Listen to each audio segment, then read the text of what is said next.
এক ছিল সবুজে ঘেরা সুন্দর একটা গ্রাম।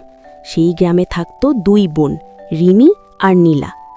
রিমি ছিল খুবই দয়ালু, পরিশ্রমী আর সবার প্রিয়।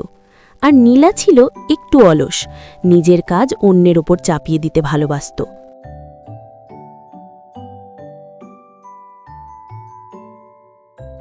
তাদের মা প্রতিদিন বলতেন, মনে রেখো, কাজ করলে তবেই জীবনে সুখ আসবে। কিন্তু নীলা এসব কথা খুব একটা গুরুত্ব দিত না।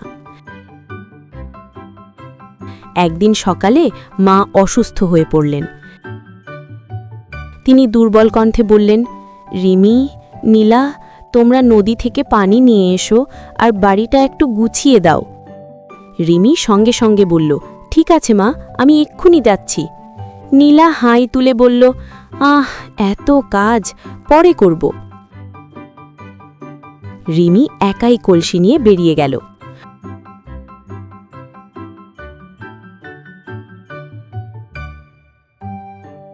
নদীর পথে যেতে যেতে রিমি দেখল একটা ছোট পাখি ঝোপের মধ্যে আটকে আছে। পাখিটা ছটফট করছে।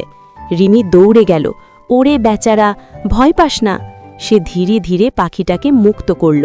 পাখিটা খুশিতে উড়ে গিয়ে আবার ফিরে এলো।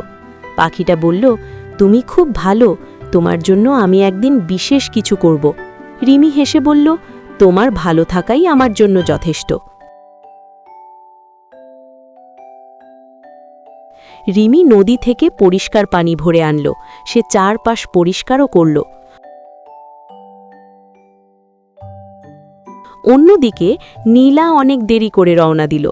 পথে সে একই পাখিটাকে দেখল, কিন্তু বলল, আমার এসবের সময় নেই। নদীতে গিয়ে সে অলসভাবে একটু পানি নিয়েই চলে এলো, তাও ছিল নোংরা। মা পানি দেখে বললেন, রিমি, তুমি খুব সুন্দর কাজ করেছ। আর নীলার দিকে তাকিয়ে বললেন, নীলা, তুমি যদি একটু মনোযোগী হতে তাহলে কাজটা ভালোভাবে করতে পারতে। নীলা একটু লজ্জা পেল, কিন্তু কিছু বলল না। কয়েকদিন পর গ্রামের সবাই শুনল জঙ্গলের পাশে এক জাদুর বাগান দেখা গেছে। সেখানে শুধু ভালো মানুষরাই পুরস্কার পায়। গ্রামের লোকজন খুব উত্তেজিত হয়ে উঠল। রিমি বলল, চল নীলা, আমরা দেখে আসি। নীলা বলল, হ্যাঁ, যদি কিছু পাওয়া যায়। বাগানে ঢুকতেই চারদিকে রঙিন ফুল, ঝলমলে আলো আর মিষ্টি গন্ধ। হঠাৎ সেই পাখিটা এসে হাজির। পাখিটা বলল, রিমি, তুমি যে আমাকে সাহায্য করেছিলে সেটার জন্য তোমাকে ধন্যবাদ। সে রিমিকে একটা সোনালি ফুল দিল। এই ফুল তোমার জীবনে সুখ আর সমৃদ্ধি নিয়ে আসবে। রিমি অবাক হয়ে বলল, ধন্যবাদ।